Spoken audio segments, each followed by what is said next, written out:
అదే RTV app వార్తల్ని క్షణాల్లో చదివే అవకాశం ఉంటుంది. ఒక న్యూస్ పేపర్, ఒక టెలివిజన్ ఛానల్ మీ చేతుల్లో ఎప్పుడూ ఉంటాయి. రాష్ట్ర వ్యాప్తంగా పలు ప్రాంతాల్లో ఉచిత ఇసుక విధానం ఇప్పటికే అమల్లోకి వచ్చింది. దాదాపు భవన నిర్మాణ కార్మికులతో పాటు నూతనంగా గృహాలు నిర్మించుకునే వారు కూడా ఇసుకను తీసుకుని చాలా ఆనందపడుతున్నారు. ఎందుకంటే ఉచితంగా ఇసుక లభిస్తుంది కాబట్టి వారి యొక్క పనులు కూడా సక్రమంగా కొనసాగుతున్నాయి. ఇటు భవన నిర్మాణ కార్మికులకు కూడా ఒక విధంగా పని కూడా ఏర్పడింది. అయితే పశ్చిమ గోదావరి జిల్లాలోకి వచ్చేసరికి పరిస్థితి భిన్నంగా మారింది. మనం చూసుకోవచ్చు, పశ్చిమ గోదావరి జిల్లాలో ఆచంట నియోజకవర్గానికి సంబంధించి దాదాపు సిద్ధాంతం, నడుపుడి, కరుగురుమెల్లి 3 ర్యాంపులు కూడా యాచంట నియోజకవర్గంలో ఉన్నాయి. దాదాపు 3 ర్యాంపులు. అయితే ఉమ్మడి పశ్చిమ గోదావరి జిల్లాలో చూసుకుంటే పశ్చిమ గోదావరి జిల్లాకు సంబంధించి ఇక్కడి నుంచే అధికంగా ఇసుక అనేది ఎప్పుడు కూడా వెళ్తూ ఉంటుంది.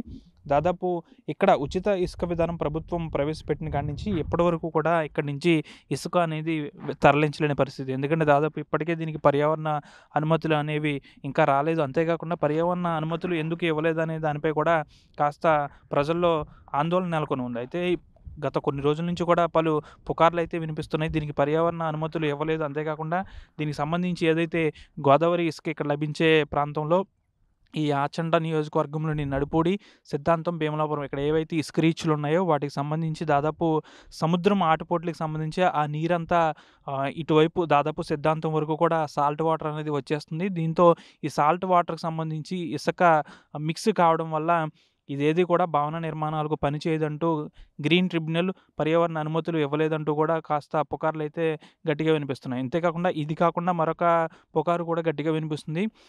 భారీగా వరదలు వచ్చే సమయంలో ఇక్కడ ఇసుక తీయడం వల్ల కోతకు గురయ్యే ప్రమాదం కూడా ఉంది. కాబట్టి ఇప్పటికే చాలా వరకు కూడా రైతులకు సంబంధించిన లంక భూములన్నీ కూడా చాలా వరకు కోతకు గురైపోయాయి. ఒకవేళ ఇక్కడ ఇసుక సంబంధించి అనుమతులు అనేవి ఇస్తే ఇంకా కోతకు గురయ్యే అవకాశం ఉంది. దాదాపు గోదావరి ప్రాంతం పక్కన నివసించే వారికి చాలా ఇబ్బందికర పరిస్థితులు వచ్చే అవకాశం కూడా ఉందంటూ కూడా మరొక పుకారు వినిపిస్తుంది. అయితే ఈ 2 పుకార్లలో ఏది నిజం, అంటే 2 వాస్తవమేనా, అందుకే అధికారులు పర్యావరణ అనుమతులు దీనికి ఇవ్వలేదా అంటే దీనిపై కూడా కాస్త ఆలోచించాల్సిన పరిస్థితి ఎంతగానో ఏర్పడింది. దాదాపు ఈ చుట్టుపక్కల ప్రాంతాల వారందరూ కూడా తెల్లవారు లేస్తే చాలు ఇటువైపు తిరుగుతుంటారు కాబట్టి వారికి కళ్ళకు ముందే ఇసుక కనిపించినప్పటికీ కూడా కనీసం ఇసుక అందుబాటులో లేని పరిస్థితి. దీంతో వారు ఆందోళన కూడా వ్యక్తం చేస్తున్నారు.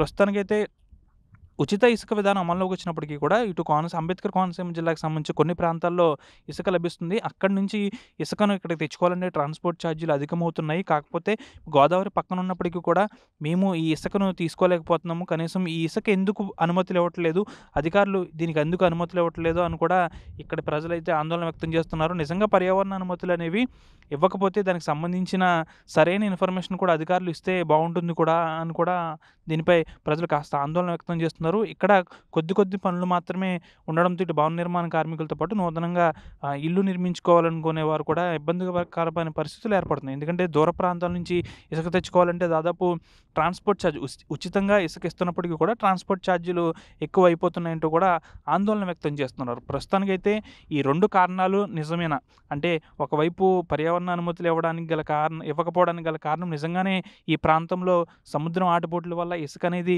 ఈ సాల్ట్ వాటర్ అనేది ఈ ఇసుకలో కలిసిపోతుందా, లేకపోతే ఇక్కడ ఇసుక అనేది తీస్తే మున్ముందు వచ్చే వరదలకు ఇదంతా కొట్టుకుపోయే అవకాశం ఉందా? ఈ రెండిట్లో ఏది వాస్తవం, లేకపోతే 2 వాస్తవం అనేది అయితే అధికారులు వివరణ ఇవ్వాల్సిన అవసరం ఎంతైనా ఉంది. దీనిపై కూడా ప్రజలు కాస్త అసహనంగా ఉన్నారు. ఎందుకంటే ఇసుక అనేది ప్రభుత్వం ఉచితంగా ఇస్తున్నప్పటికీ కూడా ఈ ఆచంట నియోజకవర్గానికి సంబంధించిన 3 ర్యాంపుల్లో కూడా ఉచిత ఇసుక విధానం ఇంకా ఎందుకు అమలు చేయట్లేదంటూ కూడా ఆందోళన వ్యక్తం చేస్తున్నారు. అధికారులు దీనిపై ఎప్పటికైనా వివరణ ఇవ్వాల్సిన అవసరం ఉంది. నిజంగానే ఇక్కడ ఈ ఇసుక భవన నిర్మాణాలకు పనిచేయదా అంటే దీనిపై వివరణ ఇవ్వాల్సిన అవసరం ఎంతైనా ఉంది. అంతేకాకుండా ఇక్కడ భవన నిర్మాణాలు చేపట్టుకునే వారు కూడా దాదాపు సుదూర ప్రాంతాల నుంచి ఇసుక తెచ్చుకునే పరిస్థితి కూడా ఏర్పడుతుంది. ఒకవేళ ఈ ఇసుక పని చేయదని చెప్తే సుదూర ప్రాంతాల నుంచే ఇంకా చేసేది ఏమి లేక సుదూర ప్రాంతాల నుంచి ఇసుక తెచ్చుకుంటామంటూ కూడా ఇక్కడ వారు చెప్తున్న పరిస్థితి కూడా నెలకొంది. దీనిపై ఒకవేళ కోతకు గురే అవకాశం ఉండడం వల్ల పర్యావరణ అనుమతులు ఇవ్వలేదా, లేకపోతే నిజంగానే సాల్ట్ వాటర్ అనేది ఇక్కడ కలుస్తుందా, ఈ 2 వాటిలో ఏది కరెక్ట్? దీనిపై అధికారులు వివరణ కోసం అయితే ప్రజలైతే వేచి చూస్తున్నారని చెప్పాలి. వీడియో శేఖర్ మన ఆర్టీవీ పశ్చిమ గోదావరి నుంచి. మరిన్ని వీడియోస్ కోసం ఛానల్ ని సబ్స్క్రైబ్ చేయండి. లేటెస్ట్ అప్డేట్స్ కోసం వాట్సాప్ ఛానల్ ని ఫాలో అవ్వండి. ఆ లింక్ డిస్క్రిప్షన్ లో ఉంది.